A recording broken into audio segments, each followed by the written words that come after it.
Social মিডিয়ায় নানান জায়গায় স্মরণজিৎ চক্রবর্তীর বহু বইয়ের রেকমেন্ডেশন দেখলাম। আমার মনে পড়ল আমার পড়া স্মরণজিৎ চক্রবর্তীর একটি উপন্যাস, আনন্দ পুরস্কার প্রাপ্ত শূন্য পথের মল্লিকা।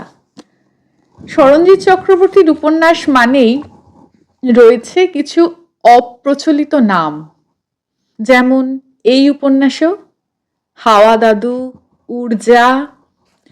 এই ৩৬৬ পৃষ্ঠার বৃহৎ উপন্যাসে রয়েছে প্রেম, সন্ত্রাস, ঘৃণা এবং কিছু মানুষের হঠকারী সিদ্ধান্ত।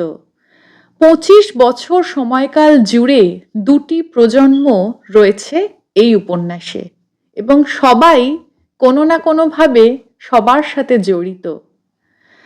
কিছু মানুষের অবুঝ আচরণ কিভাবে পরিণতি পায় তা লেখক দেখিয়েছেন এই উপন্যাসে, আমাদের বুঝিয়েছেনও বোধ হয়।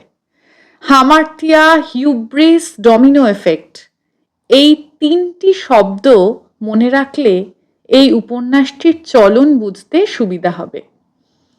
অমিতাভচন্দ্রের প্রচ্ছদ মন কাড়তে বাধ্য। স্মরণজিতের উপন্যাসে শেষে, প্রতিটা উপন্যাসের শেষেই একটা মন খারাপ থাকে। এই উপন্যাসের শেষে মন খারাপের সাথে ছিল একটা আফসোস, আমার অন্তত তাই ছিল। স্মরণজিতের লেখা আমি আগে অনেক পড়েছি, এই লেখা একটু অন্যরকম। প্রতিবার যে আশা থাকে সব কিছু ঠিক হয়ে যাবে, এই উপন্যাসের শেষটা কিন্তু সেরকম নয়। এবং সব শেষে স্মরণজিতের সেই মিষ্টি ডিসক্লেমার।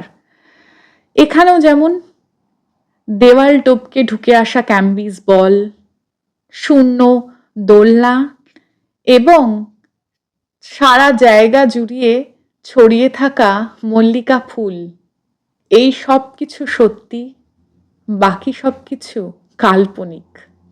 স্মরণজিৎ চক্রবর্তীর আনন্দ পুরস্কার প্রাপ্ত এই উপন্যাসটি শূন্য পথের মল্লিকা সত্যি এক অন্যরকম লেখা।